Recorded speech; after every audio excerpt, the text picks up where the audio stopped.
Muchísimas gracias y desde luego agradezco todos los comentarios que se han hecho. Yo creo que voy a limitar mis comentarios a aquellos puntos en los que discrepo, porque hay algunos puntos en los que sí que coincido, pero para ello quizás podemos tener tiempo más adelante. Mi principal discrepancia es que mucho de ese análisis esencialmente se basa en los...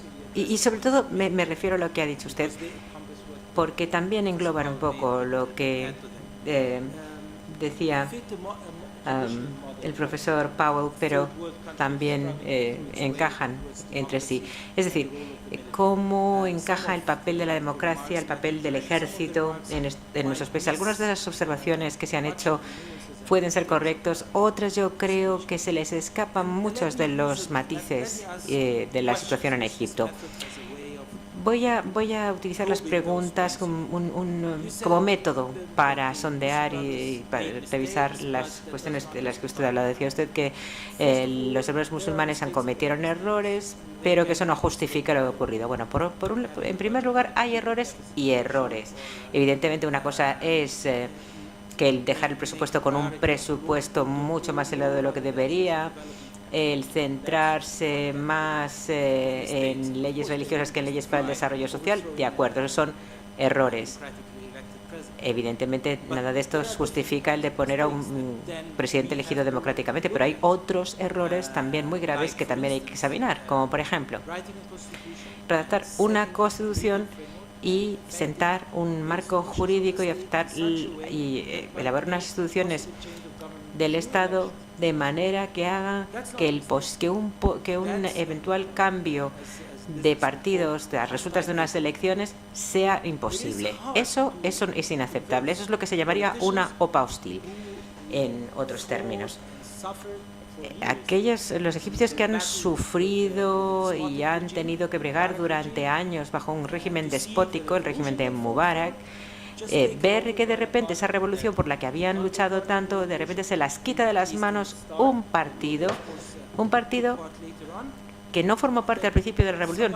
A lo mejor después sí, pero al principio no. O sea, que de repente otros se lo vuelven a quitar. Todo aquello por lo que habían luchado. Evidentemente, estoy hablando de los líderes políticos, de los dirigentes, no del resto de la población. Como decía usted, la élite, los líderes.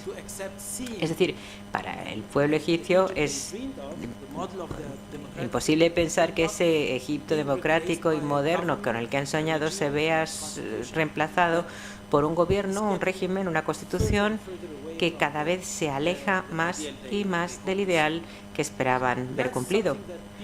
Eso es algo que no se puede aceptar así tan fácilmente. Usted infería que aquellos que había gente que estaba deseando derrocar y expulsar a los hermanos musulmanes. Y tiene usted razón, lo sabía. Pero también había muchos que estaban muy dispuestos a luchar codo con codo con los hermanos musulmanes para asegurarse de que el proceso fuera un éxito, de que este gobierno terminara su mandato, hubiera nuevas elecciones y luego otros o quienes fueran ganaran y pues siguieran gobernando. Pero aquellos que habían comprometido y habían dado su lealtad a Morsi, aquellos que habían luchado con él, incluso algunos que habían sido asesores suyos y personal de su propia administración, estos que habían estado muy dispuestos y habían demostrado que podían luchar junto con él, uno a uno, todos fueron diciendo, no, ya no podemos seguir, porque esto no tiene nada que ver con la democracia que queríamos construir. ¿Y cuál fue la respuesta del presidente y de los hermanos musulmanes a esto? Dijeron, pues bueno, pues adiós, muy buenas, váyanse. Nosotros seguiremos con lo que teníamos pensado hacer. Así, cuando se ve una dinámica que va evolucionando de esta forma, ya no estamos hablando solo de errores. Eso no eran errores. Segunda cosa que quería decir es la definición de lo que ocurrió. Y pienso y creo que, y aquí estoy de acuerdo con el profesor Powell, eso es un debate académico, pero yo no creo que sea solo académico. Tiene su significado y su trascendencia. Aquellos que conocen un poco los entresijos de la política egipcia, saben que el ministro de Defensa, hasta muy al final, apoyaba al presidente, estaba tratando denodadamente de respaldarle. Y cuando las cosas se llegaron a un punto en que las cosas se volvieron tan difíciles, tan inestables, tan desconcertantes, y la presión de la opinión pública, de los liberales, sí, que se manifestaban en contra del ejército durante los primeros 18 meses antes de la elección de Morsi, aquellos que estaban en contra del régimen militar decían: el ejército tiene que salvar a Egipto ahora, porque la alternativa sería ya no una dictadura de los hermanos musulmanes, porque el número de personas que habrían luchado contra una dictadura de los hermanos musulmanes es demasiado alto como para que eso hubiera podido ocurrir. Era simplemente para salvar a Egipto de la guerra civil. Y la decisión fue, en fin, su idea inicial era, bueno, quizás podamos pedir un referéndum sobre si debería continuar o no el presidente, pero eso fue, no, eso ni hablar, hay que seguir con esto, hacia adelante. El ejército, por lo tanto, muy a regañadientes tuvo que implicarse. Evidentemente, luego su papel en materia de seguridad se volvió cada vez más destacado, pero cuando decidieron que iban a actuar, y esto es crucial a la hora de definir si esto fue un golpe de Estado o no, realmente es que lo hicieron realmente de manera muy reacia, no pensaban que fuera la idea mejor. Decidieron aceptar no porque pensaron que fuera una buena idea, sino porque pensaron que era el menor de los males, que la alternativa hubiera sido mucho peor. Tanto si nosotros con esto vamos yendo hacia la democracia, pues usted lo sabe, puede prever lo mismo que yo, porque realmente eso nadie puede predecir el futuro. Yo espero que sí. La sociedad realmente ahora mismo está centrada entre el ejército y los hermanos musulmanes. Eso es lo que se está debatiendo ahora. En cuanto a los demás, ¿qué piensa usted que se les está marginando? En absoluto. Yo creo que los hermanos musulmanes no se les está marginando. Tienen gente que les respalda, tienen medios, tienen recursos y además también les digo que por otro lado la oposición a los hermanos musulmanes y demás no empezó en el ejército, empezó con ellos. Al principio estaban solos y poco a poco su apoyo entre el público creció. Quizás una gran parte del público, y en esto coincido con usted, profesor Powell, una gran parte del público, de la opinión pública, se lanzó a la calle por razones económicas o por una mala gestión, pero también porque vieron que el ayuntamiento de su pueblo pues estaba viéndose influido por estos poderes. Y ahora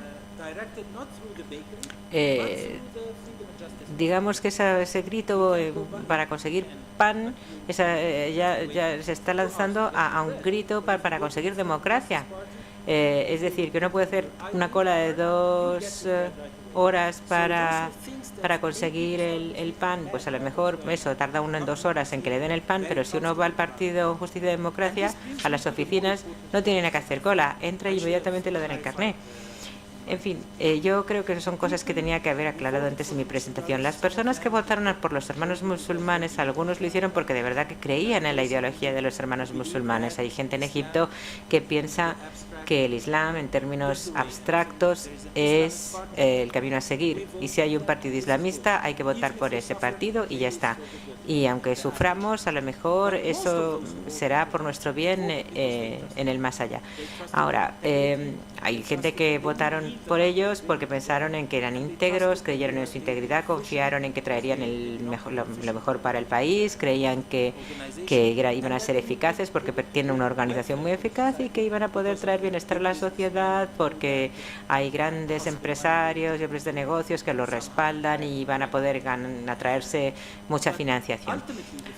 Pero, al final, a fin de cuentas, la gente se ha sentido traicionada. Ha pensado que los hermanos musulmanes no han conseguido curar al país, que solamente estaban centrados en lo que era mejor para los hermanos musulmanes, no lo que era mejor para el país. Ha habido grandes momentos que realmente han sido el punto de inflexión para el pueblo. Por ejemplo, en la conferencia de Siria. Para los que no lo sepan, los hermanos musulmanes y sus aliados en junio, el crucial junio, cuando la tensión estaba al rojo vivo, cuando los partidos políticos veían que realmente ya la cosa empezaba a entrar en estado de efervescencia y bueno, trataron realmente de calmar los ánimos. Se reunieron en un estadio, toda una serie de miembros realmente de alto nivel y de miembros acérrimos de los hermanos musulmanes y de los partidos afines empezaron a hacer cánticos los yihadistas y usar invectivas y bueno, fue una imagen muy alarmante para el pueblo de Egipto porque se dieron cuenta de que había una tercera dimensión de la imagen de los hermanos musulmanes, que había algo más que lo que se había visto hasta entonces. Y luego hablaba usted de un factor adicional, el factor exterior, la Unión Europea, etcétera. Evidentemente, Egipto es parte del mundo y Egipto tiene un papel en el mundo y lo que hace el mundo afecta a Egipto, pero no tanto. Ni el apoyo, las sanciones, el dinero. La dinámica de lo que está ocurriendo en Egipto es tan potente que el factor más importante, más tremendo que pudiera incidir en Egipto sería mínimo, sería marginal, sería vamos, comparado con las fuerzas de la dinámica interior, nada, no tendría absolutamente ninguna repercusión. Fuera del tipo que fuera, porque mucho se habla de fuera hay fuerzas que lo pueden controlar desde fuera. No, nadie puede. La cosa es mucho más compleja y está mucho más avanzada como para que la pueda controlar ningún actor exterior. Insisto. Y eso es algo de lo que tampoco tengo yo aquí pruebas que enseñarles, ni salvo lo que veamos en los próximos meses y semanas, o a lo mejor en los próximos años. Ese ímpetu hacia un Egipto democrático es tan poderoso ahora mismo que no hay ningún actor, ninguna conspiración, nada que pueda hacer que esto cambie.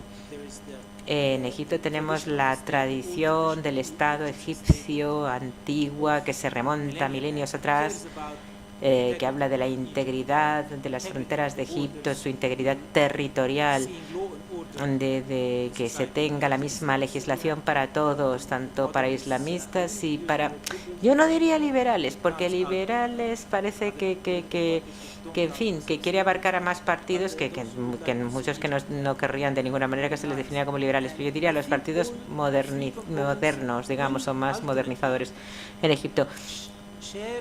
Todos ellos tienen que contribuir a forjar el futuro de Egipto. Nadie puede tener el monopolio y el Partido de Libertad y Justicia. Si quieren presentarse a las elecciones, pues claro que sí, van a poder hacerlo. Y de hecho, hay y habrá tentativas continuadas de que se involucren. Los hermanos musulmanes como ONG van a tener derecho a seguir actuando siguiendo la legislación que estipula que cualquier ONG tiene que hacer públicas sus fuentes de financiación y sus cuentas. Si lo hacen, van a ser perfectamente legales. Muchas gracias, embajador. Para, digamos, segundo contrapunto, entre 3 y 5 minutos y después entre 3 y 5 minutos. Muy brevemente. Muchas gracias, embajador, por sus comentarios. Para mí, personalmente, observando el proceso egipcio desde lejos, lo que más me ha llamado la atención, sobre todo antes de los acontecimientos de este verano, volviendo a nuestro debate anterior sobre los fracasos y los errores, ha sido en el fondo precisamente la debilidad estructural de esos sectores modernizadores, laicos, liberales, llamémosles como queramos. Y aquí creo que se ha vuelto a producir algo que ya vimos en otras transiciones, por ejemplo, las transiciones de Europa del Este. Y es lo siguiente. A la hora de oponerse a un régimen autoritario, a la hora de movilizar a la sociedad para derribar un régimen autoritario, es muy frecuente que se produzca una enorme movilización de la sociedad civil, elementos jóvenes, como hemos visto en Egipto, en Túnez también antes. Y esto capta la imaginación colectiva, tanto nacional como internacional. Sin embargo, esta sociedad civil emergente, que no se sabía muy bien dónde estaba antes, pero que de repente adquiere un gran protagonismo, tiene una actitud enormemente recelosa hacia la actividad política clásica. Es decir, hay un divorcio entre la sociedad civil y la sociedad política. La sociedad civil se sigue organizando, expresando, manifestándose como lo venía haciendo, y la sociedad política se encuentra huérfana de partidos políticos, de líderes políticos convincentes, creíbles, de programas políticos, etcétera, etcétera. Y hay un cierto divorcio, por lo tanto, entre la sociedad civil y la sociedad política, que se traduce en una enorme debilidad de este sector laico, liberal, modernizante, etcétera. Y esto, en mi opinión, es uno de los factores que explica el triunfo electoral de Morsi. Si analizamos el espectro electoral de ese momento, veremos que estos sectores fueron muy deficitarios a la hora de organizarse políticamente. En España tuvimos también esta experiencia en cierta medida. No olvidemos que aquí acuñamos esa expresión bastante graciosa de los partidos taxi porque todos sus miembros cabían en un solo automóvil. Bueno, pues en Egipto también ha habido partidos taxi y ha habido una proliferación de liderazgos semi- o pseudo-carismáticos que no han logrado cuajar en organizaciones políticas sólidas. Y por lo tanto, de cara al futuro, estos partidos se van a enfrentar a un dilema fundamental. ¿Cómo se van a presentar a esas futuras elecciones? ¿Con sus propias identidades partidistas, intentando consolidar sus programas, sus liderazgos y sus proyectos, o formando parte de un amplio bloque o frente democrático? Esta es una decisión crucial desde el punto de vista táctico que tendrá repercusiones a medio y largo plazo también. No conozco la respuesta a esta pregunta, es una de las cuestiones que creo que debemos observar con interés. Nada más, muchas gracias. Gracias, Jesús. Sí, muy rápido también. Creo que no he adoptado en mi presentación una visión tradicional occidental. Lo que he tratado es de analizar un juego de lucha por el poder y, por lo tanto, de cómo diferentes actores se sitúan y qué fuerzas tienen para jugar en ese escenario. Y desde ese punto de vista creo que ya ha quedado de manifiesto en varias ocasiones que los que apuestan por la democracia de forma más clara son precisamente la parte más débil de este juego, y quienes tienen más fuerza no apuestan por la democracia sino por otra estructura de poder distinta. Si he utilizado el concepto de errores es porque el propio embajador ha utilizado un listado de errores, ha hablado de mistakes todo el tiempo, por lo tanto no he seguido más que la nomenclatura que usted ha puesto para hablar de errores de unos y de otros. Si ahora no son errores y son otra cosa, pues podemos denominarlos de otra manera, pero estamos hablando de lo que no han hecho bien unos y otros.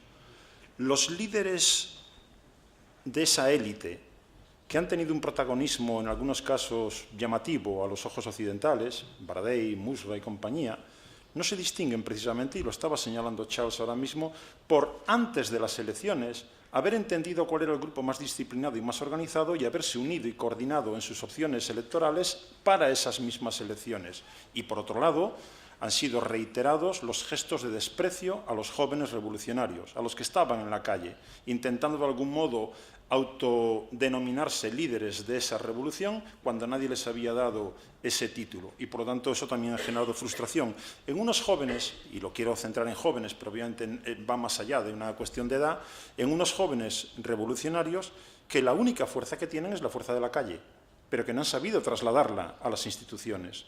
En ese proceso electoral. En ese sentido hablaba de errores de muchos.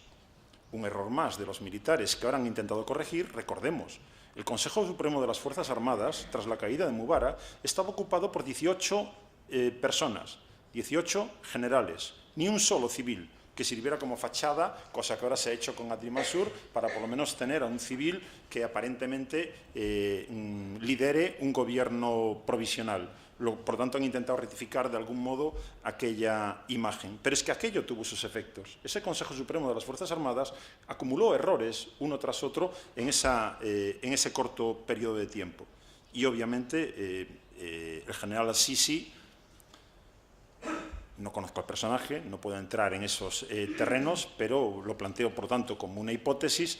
No creo que el cese forzado de Tantawi lo viera como una mala noticia, en el sentido de que corría el escalafón, por decirlo muy resumidamente. Y por último, creo que no he dicho en ningún momento, por lo tanto coincido plenamente con el señor embajador, ningún actor externo controla hoy la agenda egipcia, ninguno. O sea, esto es una cosa en la cual solo los actores egipcios, obedeciendo a sus propias dinámicas, encontrarán la salida. Y por lo tanto coincido también, y llevo mucho tiempo sosteniendo esa misma idea, que Islam y democracia en absoluto son incompatibles y por lo tanto nada está cerrado para esa sociedad egipcia. Y ojalá salga bien este juego. Pero desde luego, hoy por hoy, reitero, en esa relación de fuerzas, creo que quienes menos dotados de fuerza están son aquellos que más apuestan por la democracia.